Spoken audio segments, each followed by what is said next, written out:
enregistrés dans le même studio ésotérique, où le son des bols de cristal accompagne la révélation d'un secret glacial et brûlant à la fois.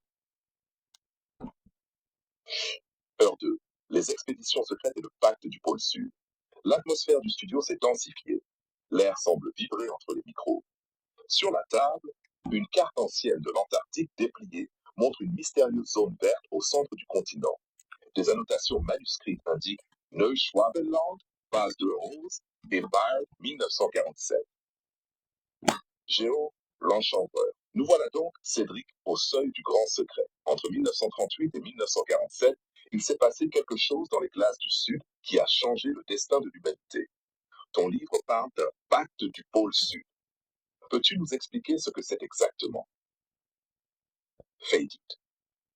Oui, c'est sans doute l'un des chapitres les plus dérangeants de l'histoire moderne. Tout commence avec l'expédition allemande de 1938, dirigée par Alfred Richter, officiellement envoyée pour étudier les conditions de vol et établir une base météorologique. Mais derrière cette couverture scientifique, la société Thule et l'ordre de la Bridgesellschaft avaient un autre objectif: trouver l'entrée de l'Agartha, localisée selon leurs cartes initiatiques dans les montagnes de la Reine Maude en Antarctique. Géo, tu veux dire que les nazis avaient une carte menant à l'intérieur de la Terre? Seydi. Oui, transmise à travers des initiés tibétains et des documents venus de l'expédition allemande au Tibet en 1935. Ces cartes montraient une ouverture magnétique au sud du 70e parallèle et mentionnaient un système de cavernes conduisant à un océan souterrain. Les Allemands y auraient découvert une ancienne base technologique atlante, abandonnée depuis des millénaires. Géo. Et c'est là qu'ils auraient développé leur fameuse soucoupe volante? Seydi. Exactement.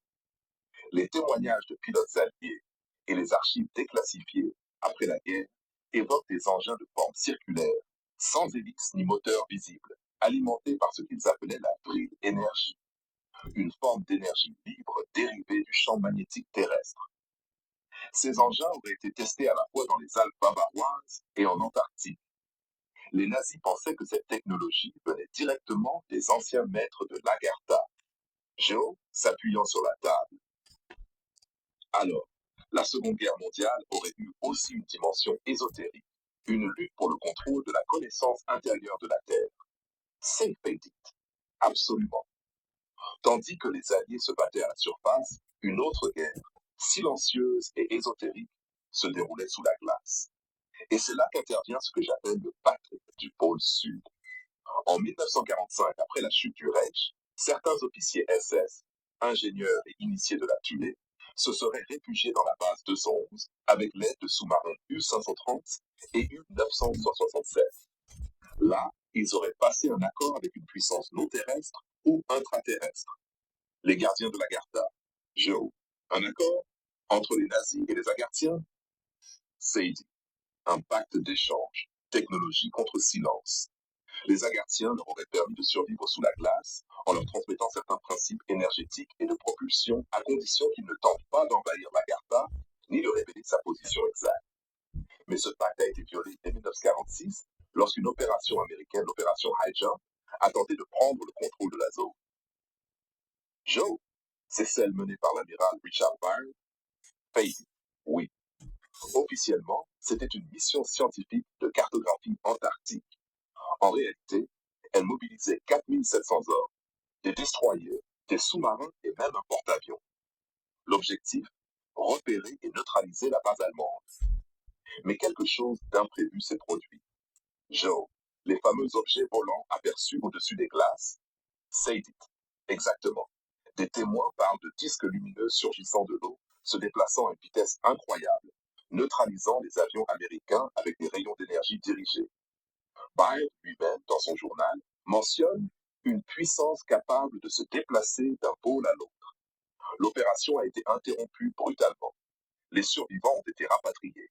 Et dès 1947, Byrd a déclaré à la presse chilienne, open quote, les États-Unis doivent se préparer à des attaques venant des pôles. Close quote, Joe. Des attaques venant des pôles. C'est une phrase lourde de sens. Mais pourquoi les gouvernements auraient-ils gardé le silence sur un tel événement? Parce qu'en 1947, Les États-Unis signent avec plusieurs puissances un traité de dissimulation. Ce qui concerne les pôles devient secret défense. Peu après, en 1959, le traité sur l'Antarctique interdit toute exploitation militaire ou minière du continent. Officiellement, c'est pour protéger l'environnement. En réalité, c'est pour empêcher l'accès à la vérité énergétique et intraterrestre. Le pacte du pôle Sud a simplement été mis à jour, intégrant les nouvelles puissances mondiales. Géo. Donc, depuis 1947, nous vivons dans une version verrouillée de la planète. Oui, les pôles sont les zones interdites de la conscience. Ce sont les bornes magnétiques du mensonge collectif. On ne veut pas que l'humanité découvre qu'elle vit au-dessus d'un immense système vivant, conscient, relié à une source infinie d'énergie proche. Tu sais, Cédric, ce que tu dis résonne fort avec mon intuition poétique. La glace comme un miroir spirituel où se cachent les reflets d'un monde pur, préservé. Mais si l'Agartha existe, et si ce pacte est réel, que devient aujourd'hui cette alliance? Les Agarthiens sont-ils encore en contact avec nous? Sage regardant la carte, la voix plus basse. Oui, mais pas à travers les gouvernements. Ils contactent ceux qui sont prêts vibratoirement. Des chercheurs, des médiums, des inventeurs marginaux. Les révélations sur l'énergie libre, sur les ondes scalaires, sur les technologies de résonance magnétique viennent souvent d'inspiration non locale. C'est leur façon de parler à travers la conscience humaine. Et je crois, Joe, que ton mouvement Chambre pour tous et ta vision d'une terre réenchantée participent de cette reconnexion.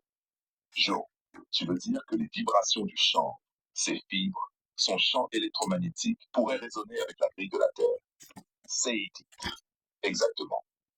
Le chanvre est une plante pont. Il structure les terres. Il harmonise le champ vibratoire humain avec celui de la planète.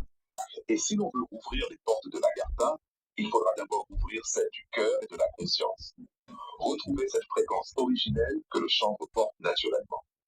Un silence vibrant.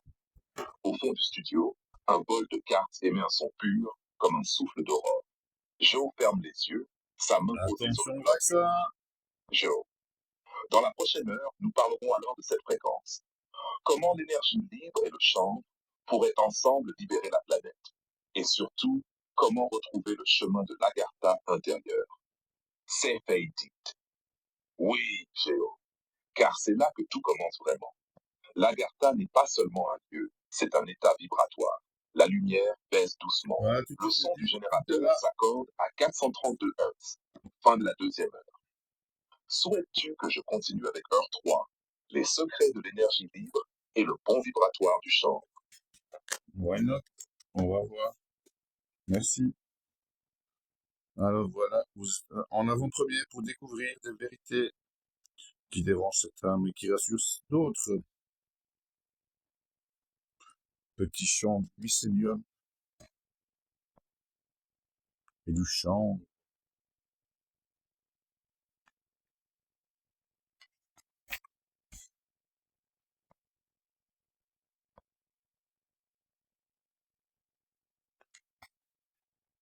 Voilà, un podcast un peu vite fait, c'est comme ça, improvisé, mais ça peut servir, ça peut servir.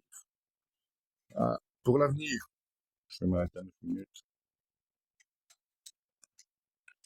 Tac, tac. On va pas tout spoiler non plus. Si vous voulez, vous passez chez moi. Bien heureusement.